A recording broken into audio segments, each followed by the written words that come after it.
Hello, Will.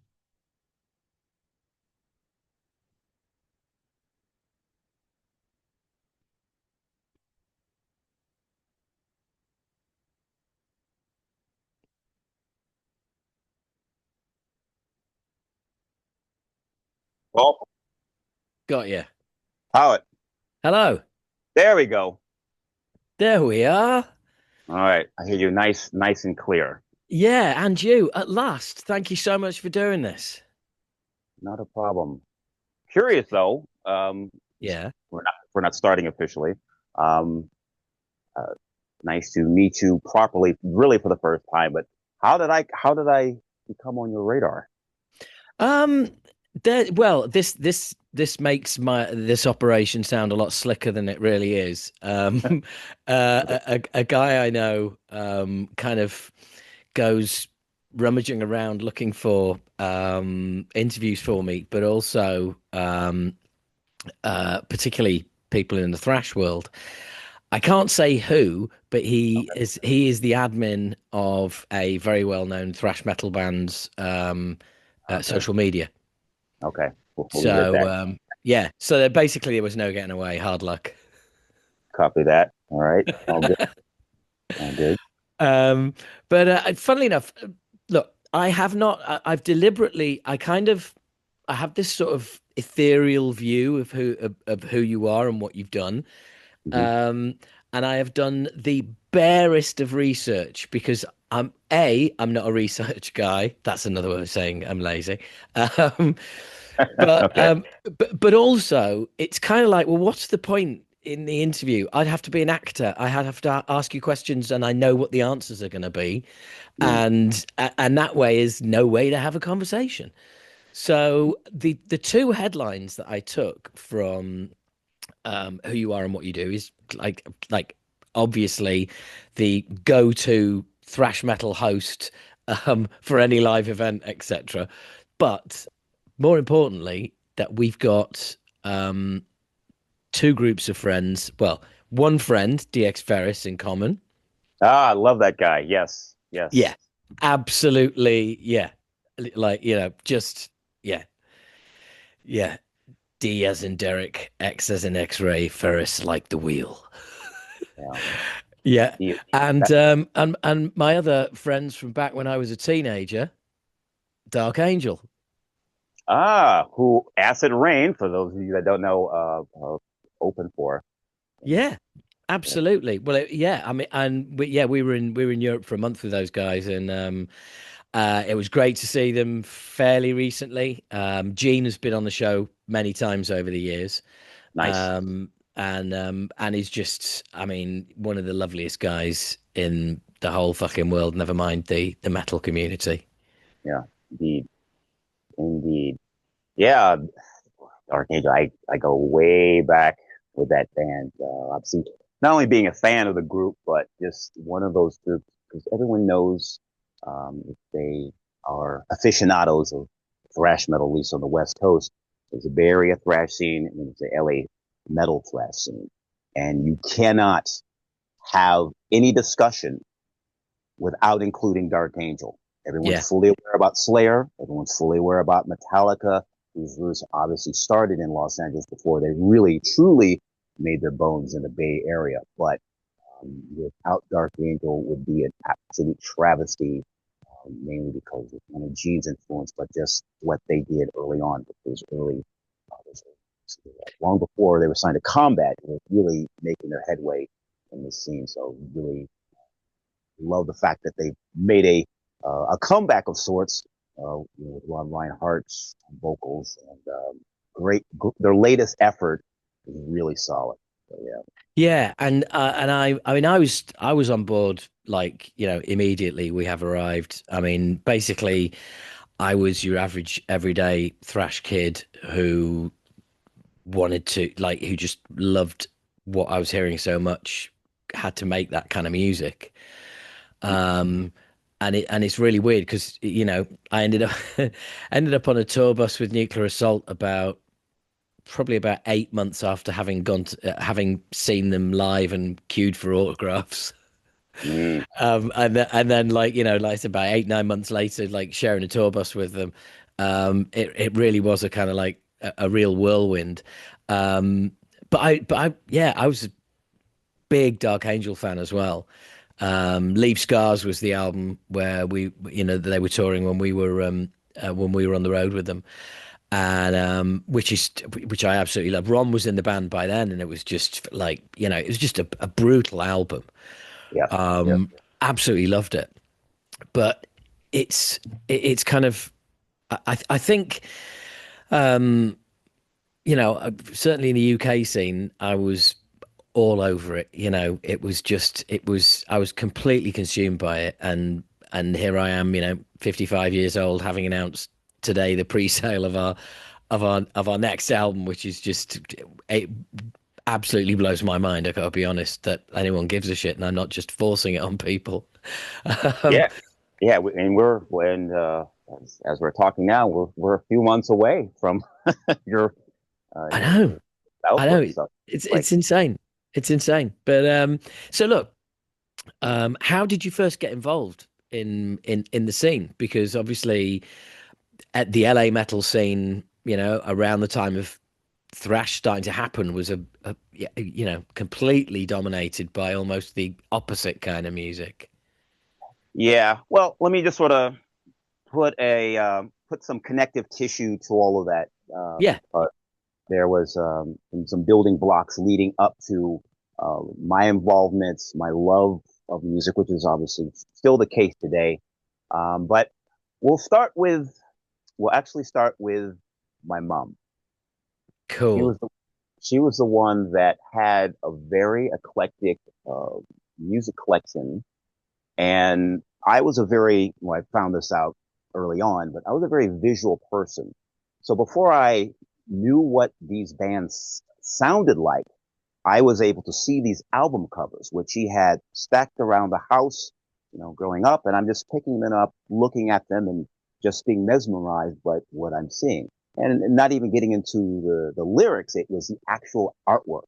So, things like, you know, Emerson, Lake and Palmer, Brain Salad Surgery, obviously Black Sabbath, Led Zeppelin, um, all these different artists.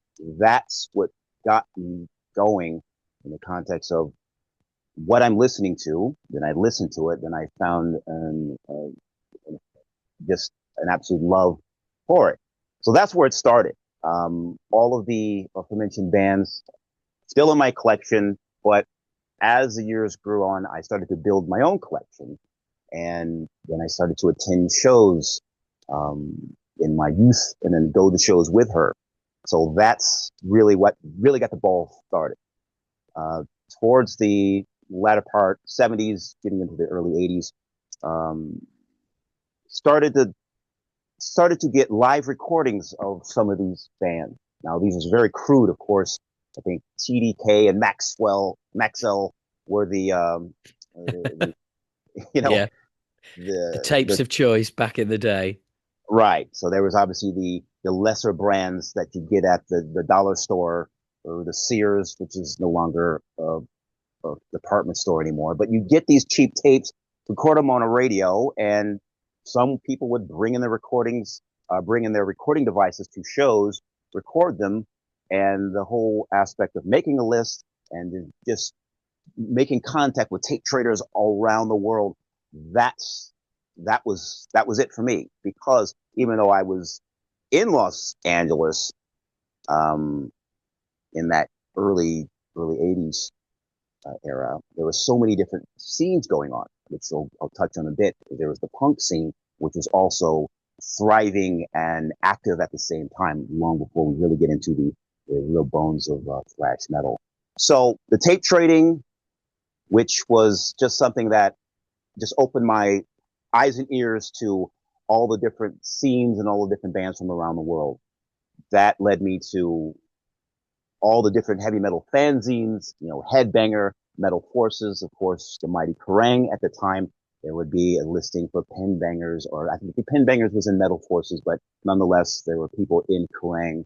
That I would write back, write letters to, and we would just trade tapes and demos and live recordings, and just it was just an amazing opportunity to get my hands on all this music, and that in turn led to a job at Metal Blade Records because Brian was sick of seeing me at every single one of the metal shows here at the time. So he basically put me on a path to listen to the mountain, the complete deluge of demo tapes that he would get on a regular basis. Obviously the origins of Metal Massacre, which is well documented.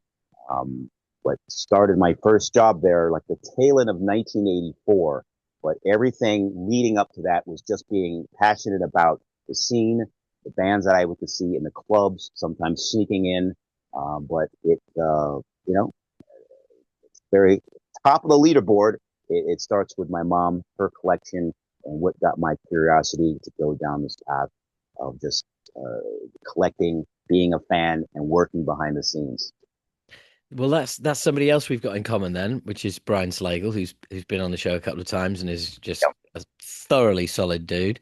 Yes. Um, I was smiling when you were talking there because you touched on tape trading, which was one of my yeah. I mean, it was just it was a whole other world. It's like you know coming to discovering thrash bands, discovering tape trading, and you're right. I mean, in the UK, it was kind of the back end of the punk scene. Some punk bands kind of morphing into it's starting to play slightly metal stuff like Broken Bones, English Dogs, um, and Discharge, which yeah, sad to say didn't end spectacularly, but I won't slag on that too much. I just don't think for them it was a bit rough. Cal shouldn't have gone the Robert Plant route with the one record. So anyway, but yeah, but UK thrash, of course, with yourself with Acid Rain,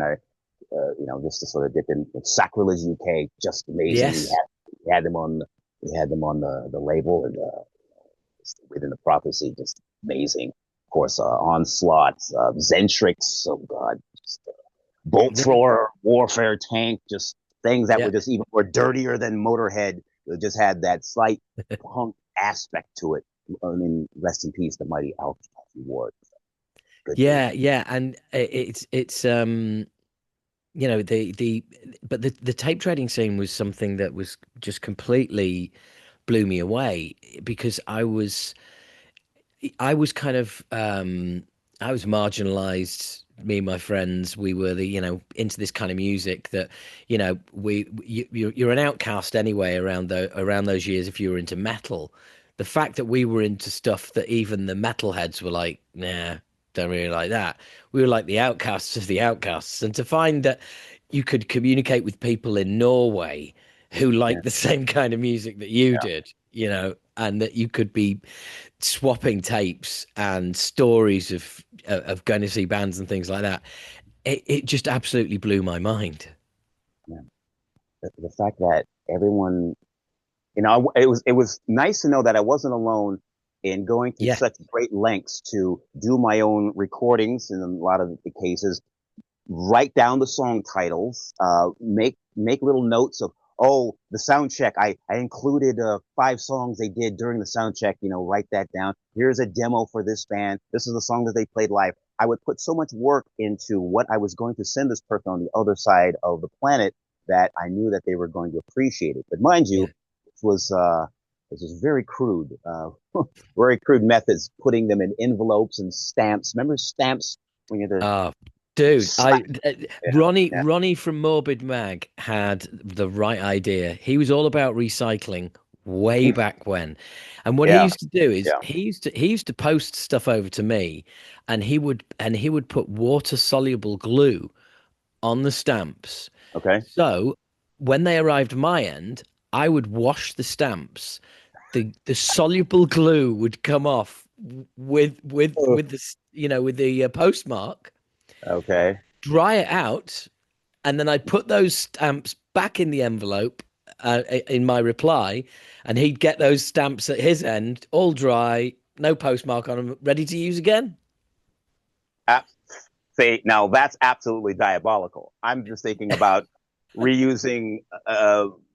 Sometimes the postmark doesn't hit the stamp, so yeah, I can reuse it that way. But sometimes the packaging, instead of envelopes, we have little baggers where you put them in without the case. That would save Yeah, a few. that saved money. Yeah, Yeah, yeah. You wrap it up in 8 by 10 Xerox paper and just bend it up a bit, put it in, and send it off. But yeah, there was other aspects of recycling, but that way, that's ingenious. Never yeah. did that. I was absolutely blown away by it. I remember when we had to send out loads of Moshkinstein demos and we didn't send them out in the boxes.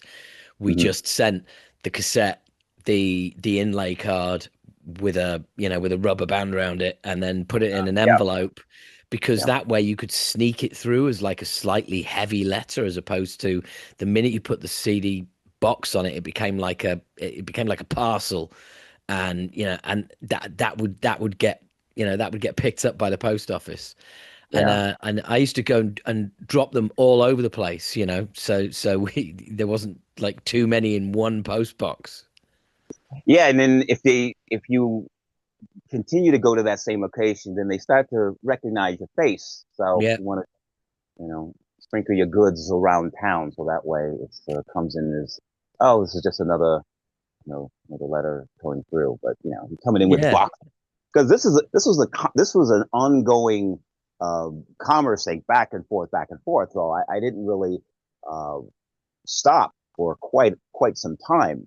yeah, Make my list, I get their list back. Hey, from your list, I'd like these live shows, and can you add this demo? So there was all the whole process of, just like I said, recording, dubbing, a lot of dubbing, third and fourth generation yeah, of live shows, which of course, ideally, from a sonic standpoint, you just want people to hear it. You want people to have it that they haven't, they just want in their possession, or it was a show I would have loved to have seen that show live. But since I can't, I will take the audio of it. The same yeah, philosophy kind of now these days is, well, if I can't make that festival, can't see that show, someone will fire it up and put it up on YouTube.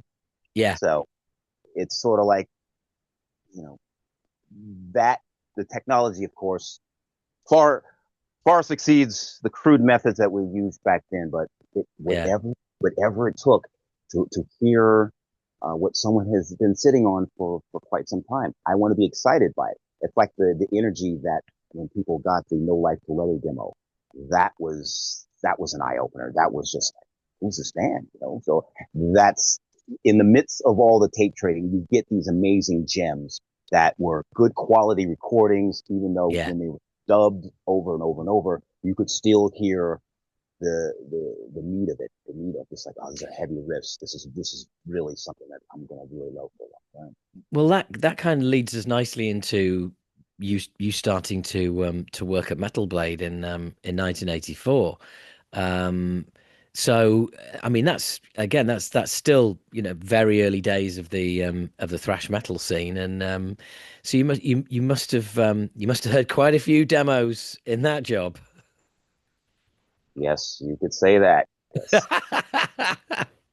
So the Metal Blade output wasn't a lot at that point. When Brian started the label 2 years prior, obviously he started it with Metal Massacre, and then there were subsequent releases that followed it. Demon Flight, Armored Saint, Bitch. Of course, I'm leaving several mini out, but the point is, Brian was so inundated with so many submissions.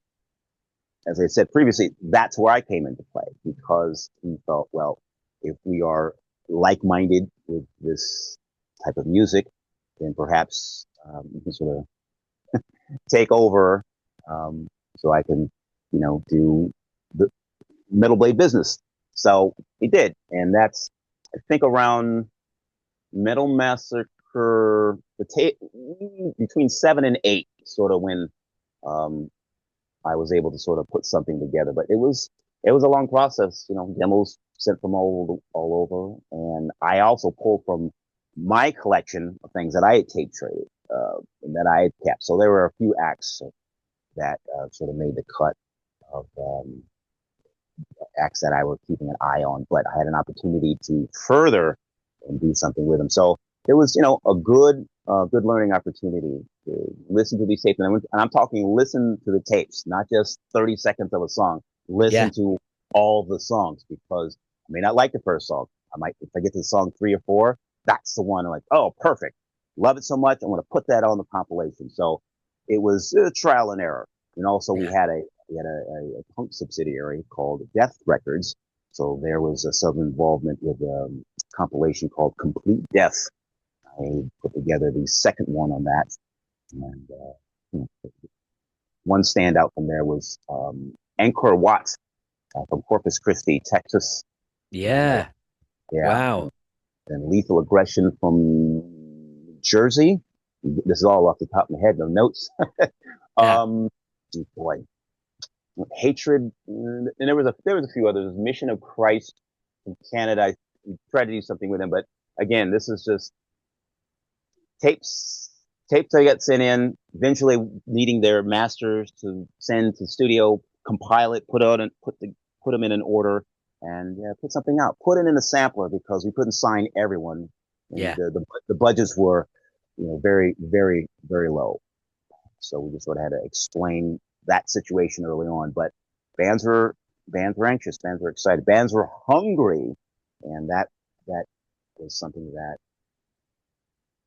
was important when selecting who's going to be on, and then if we end up doing something with them later on, like for Metal yeah. Massacre 8, of course, uh, Sacred Reich. That was a band that I championed heavily because Jason Newsted wouldn't shut up about them, but he was absolutely right because in Metal Massacre 7, that's where Flotsam Jetsam made their debut, among others. So, yeah. And more friends of mine. Um, the again, I just think I think it was a great approach.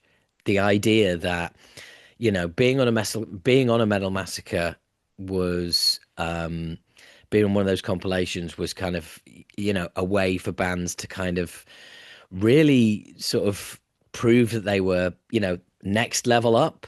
Um, but also, I guess, a way for the label as well to go, right, okay, we'll put one song out on this and see how it goes.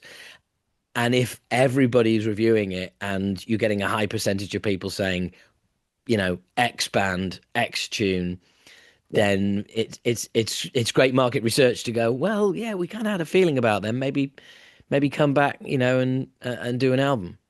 Yeah, and that's why with your Muskenstein, release it's either full length or an EP. Let's do something to test the waters because we got a good response from the song. Maybe we won't do an album right away. It's Yeah, just depends on the situation, the budgets, but usually an EP is also a way to go. But yeah, for sake of Frank, we were able to do an album right out the gate.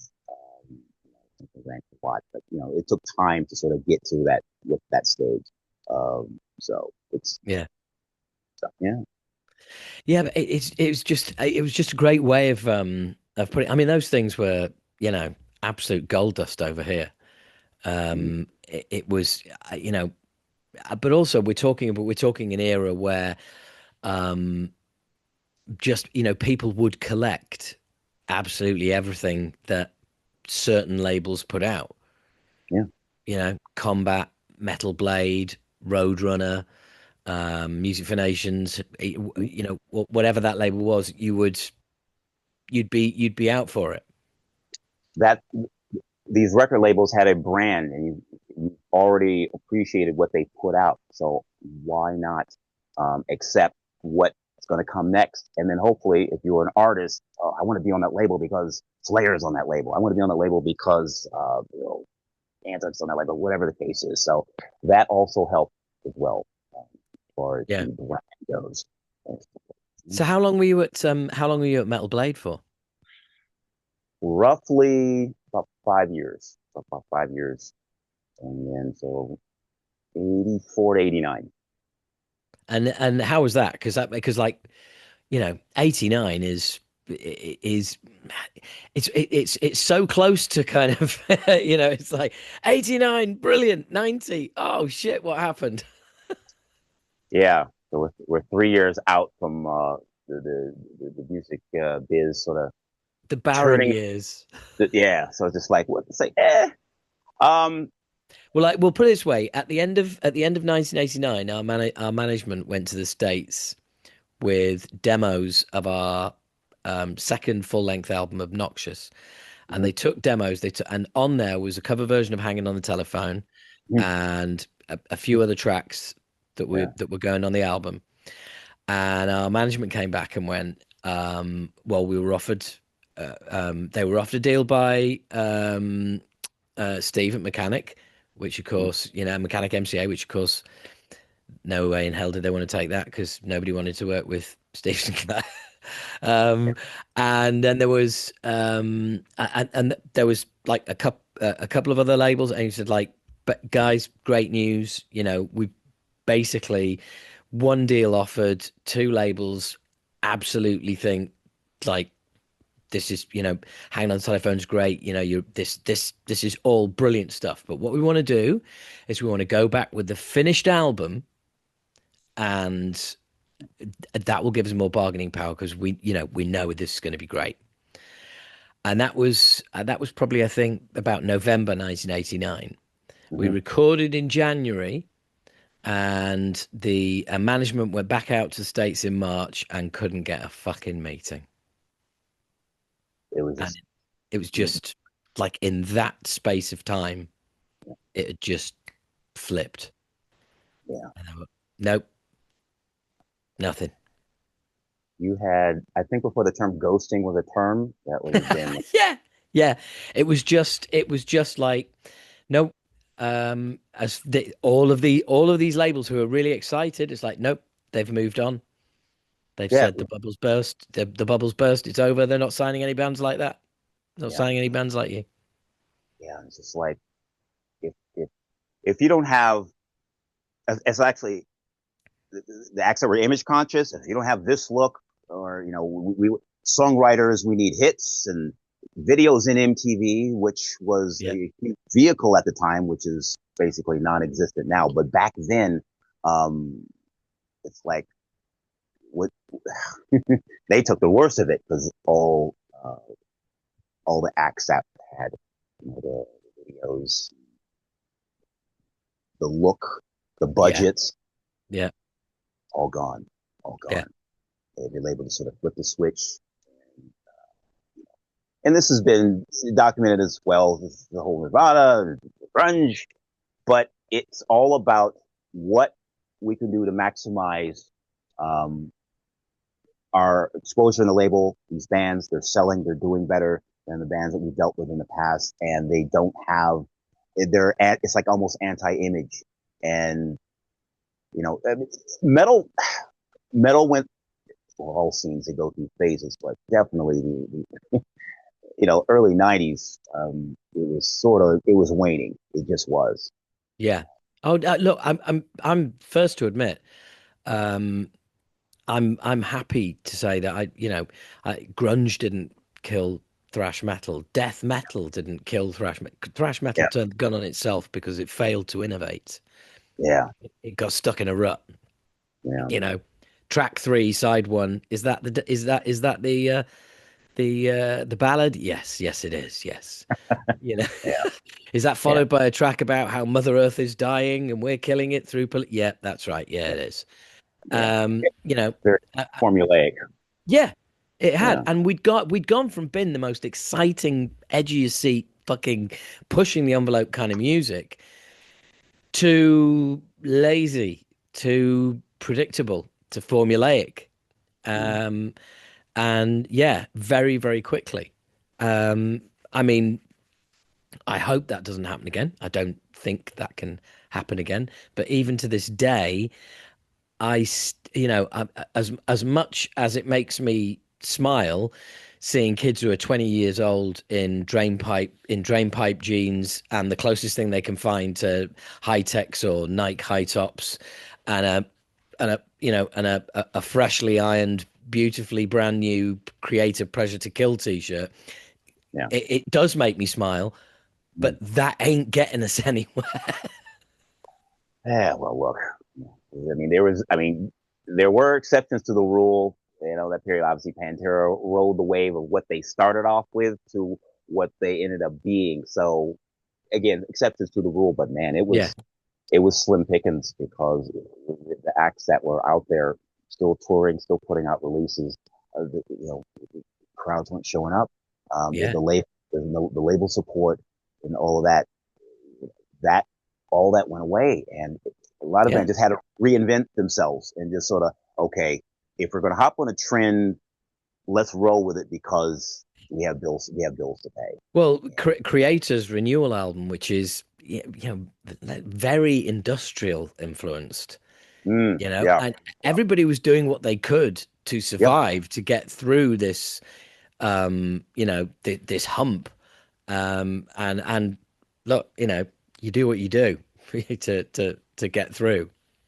And I yeah, think those bands who stayed the course and are seeing, the benefit of doing that now is phenomenal, because that people forget about those fallow years. I mean, even bands like Anthrax, who were, you know, struggling from label to label and putting albums out that were just being completely ignored. yeah, yeah. Yeah, everybody went on quite the journey. And I'd be interested to see what you think. Personally, for me, I think the band that led the way for thrash metal's glorious return. I mean, Pantera kind of paved the way for heavier music to be cool again, but I think there's a really good case for saying that Machine Head was a Mm, band okay.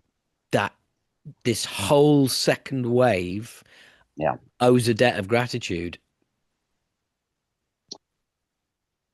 That I can subscribe to that. I will say though, the Burning Red release was Oh, he's only gone there. mm, Straight past Burn My Eyes, straight past things that my oh God, second album, More Things Change, straight to Burn My Eyes. I hear you. I yeah, hear you. debut home run. If they're going to experiment, if they're going to try something, okay, you got to realize not going to be for everybody. But Yeah. I won't crucify them completely because they're still going strong despite the myriad of lineup changes. But Machine Head, the instantly that comes to mind. It's just like, mm, it's like they all can't be bangers as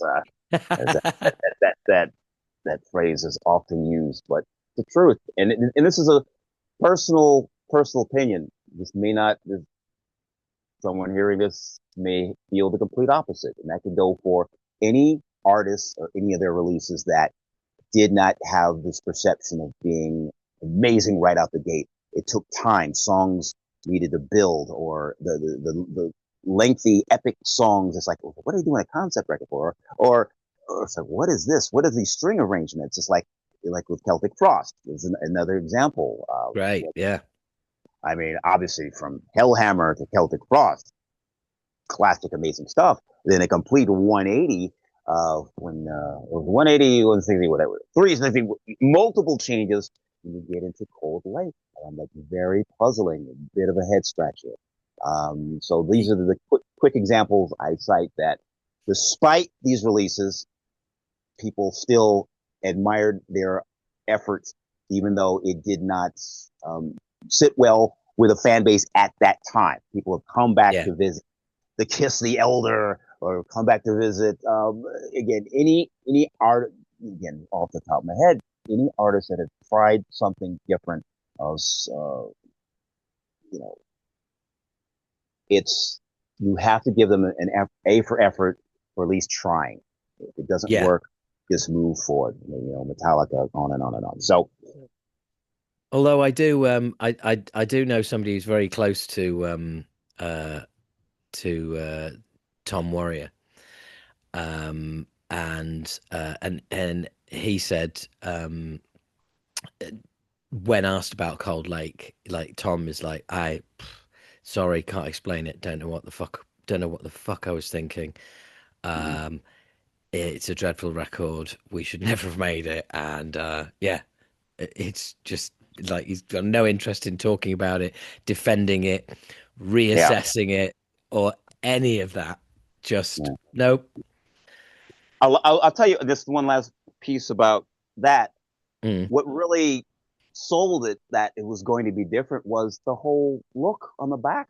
Oh Believe me, God, yeah, you know, before you see the big purple-ish hue album cover, oh, Celtic Frost, new album. Before you heard any of the music, going back to what I said about when I said I'm a very visual person, how I yeah, discovered music was just the album cover. Like, okay, great. You turn it over, what's this? Where's all the black leather, the black eye makeup? You have acid wash jeans and all of this business. It's like I'm like can't be the same band. And technically, it was Tom and I think the drummer who recent mark. yeah no actually I think Oh no yeah, Reed St. Mark was not on Cold Lake. yeah, you're right. And it was a completely different lineup. I think Ron, the drummer, may have Yeah, been with Hellhammer on that release. But the point is, the look was so drastic. I mean, it's not Metallica cutting their hair on the low oh, records and all oh, that. That's it's way beyond that. way beyond. And it just like this is not going to go well. And unfortunately, it didn't when that tour happened. But again, you, the back of the album cover, there's your band photo, and it does not look like what Celtic Frost was in the previous albums, and this is if this is what they're doing. Yeah. Uh, Well, funnily enough, we Acid Rain were thrown off the Cold Lake UK tour oh, before really? before it started. Yeah. It, what's the backstory with that? So we're on the poster. It's Celtic Frost, Destruction, Acid Rain, and we're on the posters. All the dates out. It's all sorted. And then we get a call from the label and say you've been removed from the tour. I'm like, okay, why is that? And basically, obviously, it was the Cold Lake tour. They were pushing this particular album look, change of direction. They had Destruction supporting. They didn't want another thrash band on the bill. As Tom said in an interview at the time, it's it's absolutely nothing personal. It's just we didn't want two thrash bands on, so one had to go, and it wasn't going to be Destruction. And it's like, yeah, fine, cool.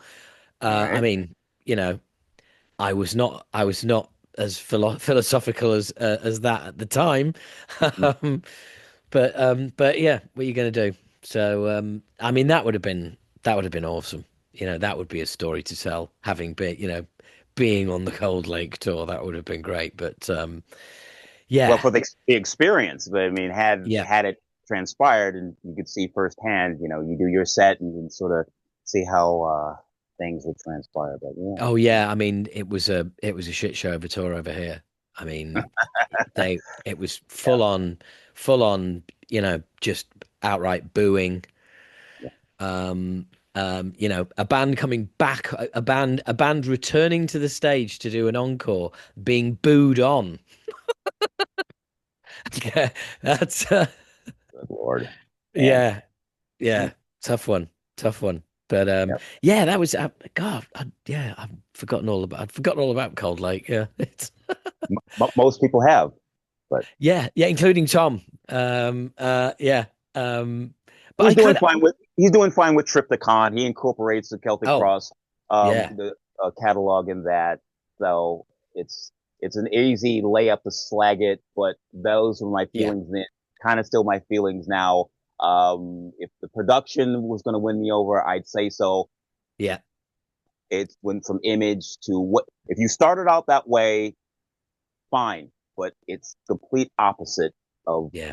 but you know. Well, I'm going to make you shudder now because if you hadn't remembered, do you remember the Cherry Orchards video? Tom, Uh, I do believe Tom pouts at the camera during that video. Oh, and I just remembered, and you know what? I felt like a parent. I was like, I'm not angry. I'm just disappointed. yeah, yeah, yeah, yeah. You That know. was, yeah. Ah. Thank you for that. That that definitely got rotation in MTV. So yeah. Yeah, yeah, I bet it did. I bet it did. So anyway, look, we've wormholed on Cold Lake there. Um, you so your Metal Blade days were up to 1989. Uh, was that just a kind of parting of the ways where, what did you do after that? Um, it was fine. It was just sort of wanting to sort of move on, you know, do other things, and so I'd sort of grown out of some aspects of the biz, but I was Yeah. able to move over to Capitol Records because they were hiring people in the A&R department. So there was an opportunity for me there, and I jumped. Aha. So Did that we wander over to have some work with Megadeth and Dave Mustaine?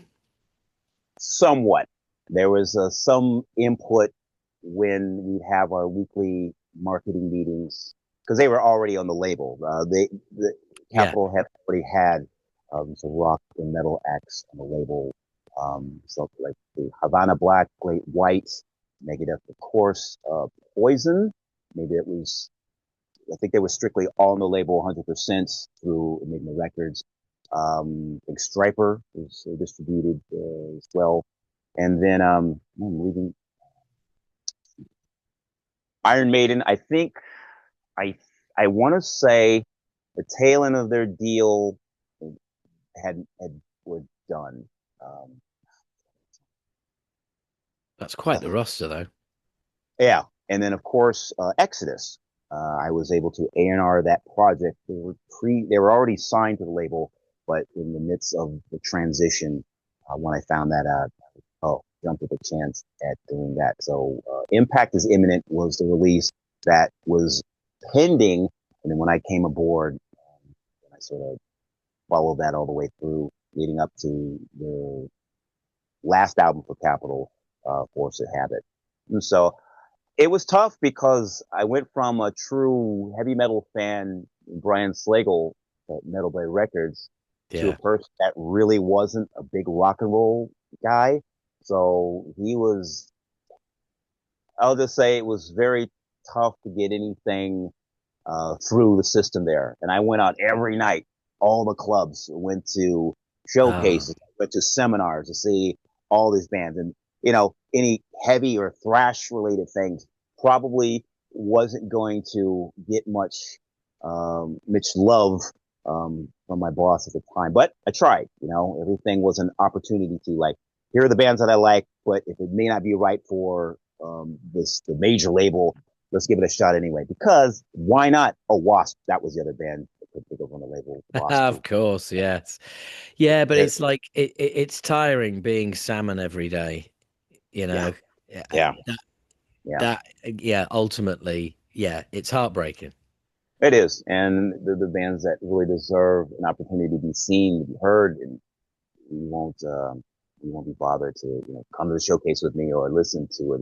Here are my notes. This is why I like this so much. So it was a lot of trial and error. So the interesting thing was I was able to sign an act that was not a metal band, not a thrash band that got through because the president was at the time he was a big deadhead, and it's this band reminded him of that genre with bands like the Grateful Dead and bands like Fish that have these big jam band crowds and whatnot.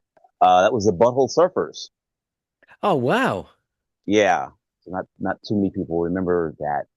Now they were already a band that had put out multiple releases, but at the time they were in a transition looking for a distribution deal, so we were able to work that out. And yeah, so that was one of my uh, signings, last signings for things moved on again. So yeah, but it was also all of it a learning experience. You learn the business inside and out, the marketing, the radio, the retail, the drama, the nonsense, and you have to be the champion flag waver, the cheerleader for anything that you bring to the table, because if they're not going to appreciate it, you damn well better uh, explain why what I'm about to play for you is something that needs a bit of a look. Well, do you know what? You've done a great job of doing like, your own link because that just that moves beautifully from because as you were speaking there and saying about being that, that advocate and standing up and shouting about stuff and then because I was going to say, okay, so how do you know, there's quite an obvious transition there to go from that kind of guy at a record company and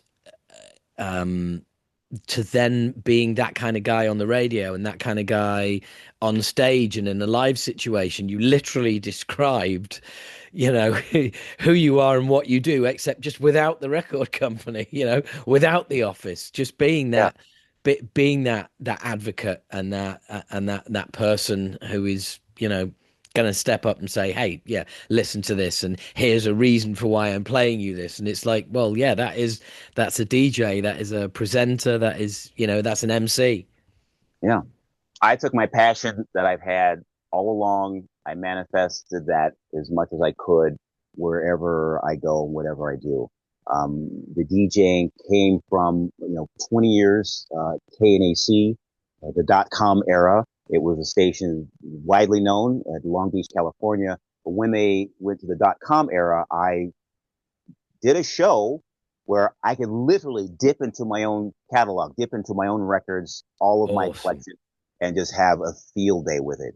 And Yeah. that opportunity was not lost on a lot of people because there was nonstop, um, there was nonstop material to use, things that never saw the light of day, bands I'm still in touch with, even now that, hey, they're still recording, they're still touring.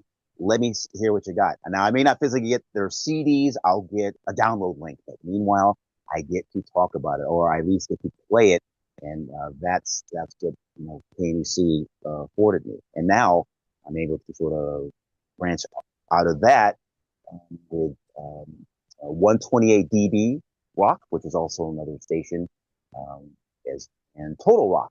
They came to me about 6, 7 years ago and allowed me to do my show, The Vault, there. So again, it's that passion is still in place because I still have my collection, still have all my music, Yeah. and being a fan of these groups allows me to sort of tell the tale. Here's this song from this album. This is when I saw this live. Then I can easily expand on that and talk about it. So, Yeah.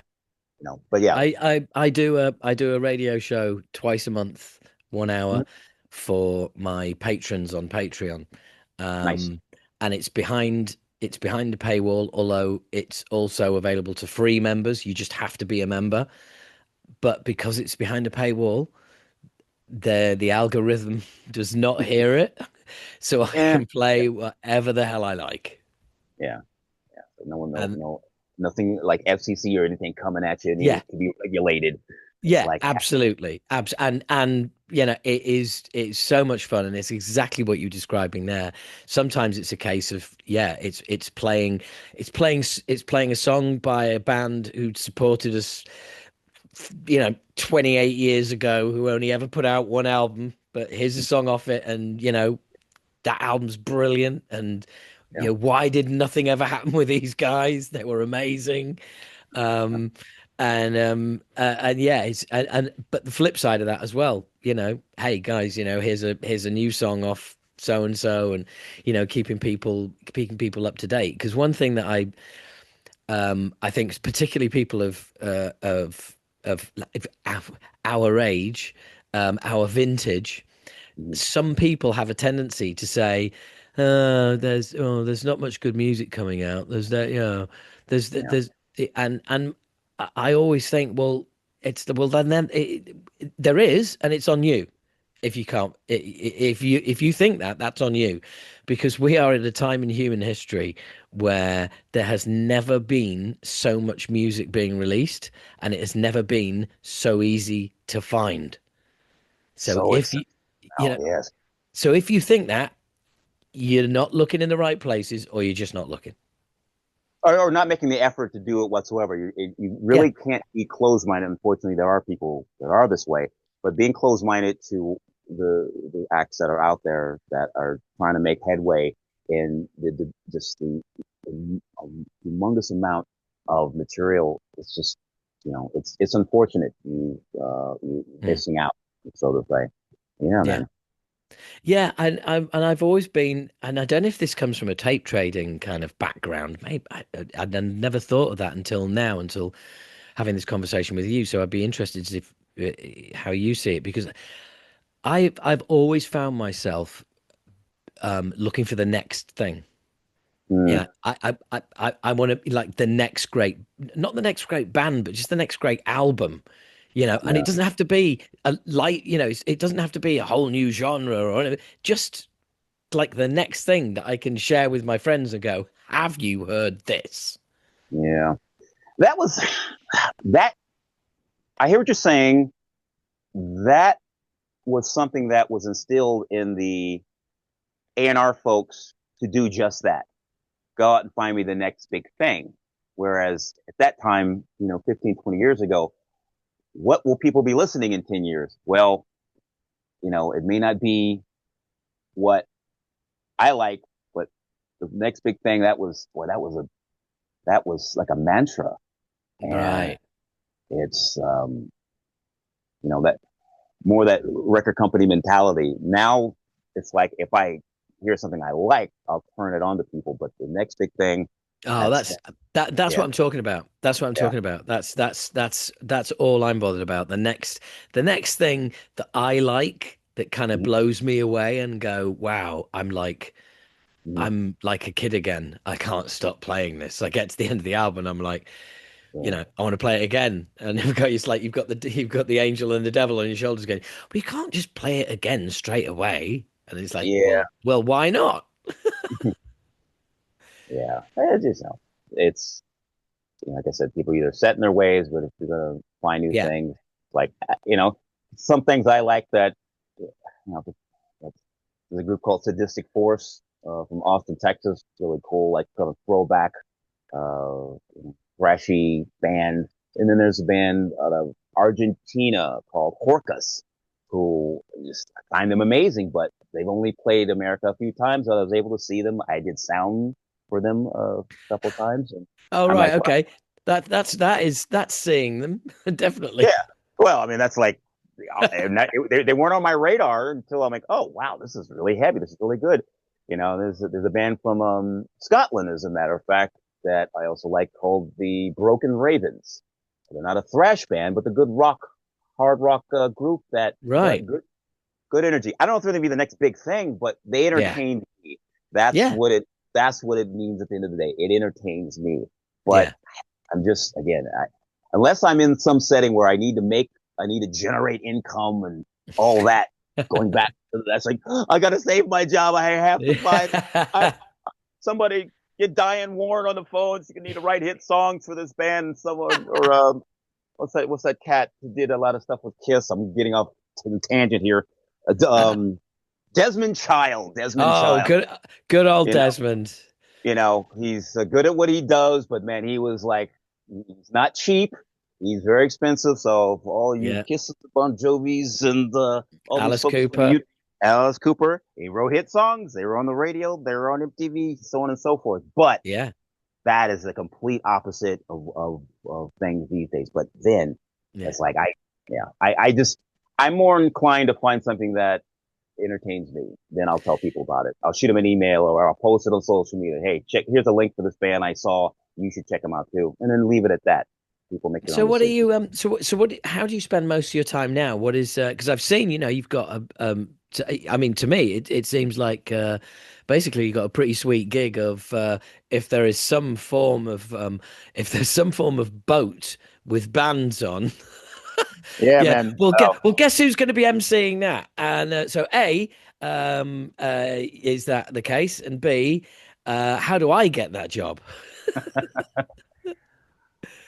You know what? I'm surprised. I'll dip into this. Answer your question.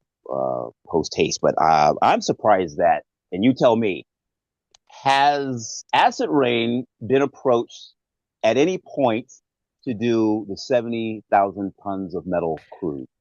The closest we've got is that I have tweeted them a few times saying, if you have us on the boat, we promise not to pee in the pool. Mm-hmm. Okay. Um, and you know, they liked the tweet. That's as close as we've ever got. Okay. Okay. Well, that would be ideal Yeah. for Acid Rain, in my opinion. Oh, Now, for absolutely. me, being one of the hosts on the Monsters of Rock cruise the last 12 years or so, for me, it's a working vacation. Yeah. It's absolute blast when you have fans and bands from all over the world going on this floating ship or floating festival. And there's Yeah. many other cruises that exist and have existed previously, but ideally, with the Monsters of Rock cruise, when they approached me, I was ecstatic because initially, when they started, I didn't know about it. And then word of mouth started to travel. The bands that were taking place, the bands that were reuniting for the first time in many years, were going to be performing on this cruise.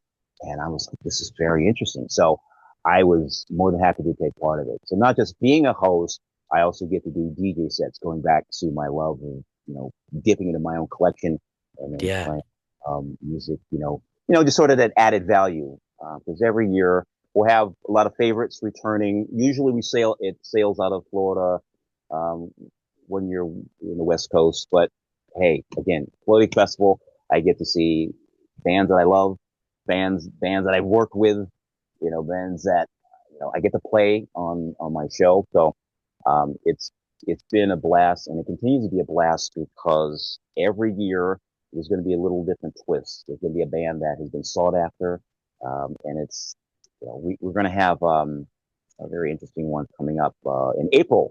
April will be Miami to Puerto Plata, and then Crew's own island called Great Stirrup Cay. So as we have these stops, bands play twice. So there's Q&A, there's picture photo ops, and everyone always has a good time with the monsters. So like I said, it's a working vacation for me. But we Yeah, learned it. absolutely. And I mean, and so as well as doing that, I'm just interested to see portfolio career clearly. Mm. What are you doing at the moment? What do you do most of? And more importantly, where can people find you? And Yeah, sure. So while I'm, immersed with doing Monsters of Rock cruises, of course, there was, and that's just an annual thing. It's not a regular thing. But my other gig is uh, DJ at the Rainbow Bar and Grill here in the Sunset Strip. So how long you that's been there? working 16 years, but attending since '84. So Yeah. you will have had some dealings with Lemmy. Len, I don't recall this person. Has he been in there before? Look, dude, He's an icon. the reason I say this is, and this will go no further, but unbeknownst to you right now, we are going to be doing another interview Copy that. because I just happen to be the host of the official Motorhead podcast for BMG Records called called the Motorcast. So let's Nice. just leave it at that because Okay. Leave it at that. All right. leave it at that because we've got a whole conversation to have other than that. But What look, a uh, so um, uh, so you Rainbow Bar and Grill doing all the and this sounds like you've got to a place that is very very cool. Yeah. I mean, all of this is some things are a labor of love, but ideally with music, my whole world is music. In my Yeah. car, at home, at work, some aspect of music will always be the case. So this is now while my regular 9 to 5 day is completely is more in operations. It's more I work at a stadium and I work in an arena. So that's more the physical labor. But at Mm. work, guess what I'm listening to? Things that get me. Yeah. Well, look, I can't thank you enough for taking time out for doing this, Will. Really do appreciate it. And yeah, we're going to have a long conversation about Motorhead pretty soon. Yeah, you got it, man. If anyone wants to reach me on social media, just Metal DJ Will on socials and have at it. And thank you, Howard. I appreciate it. Pleasure.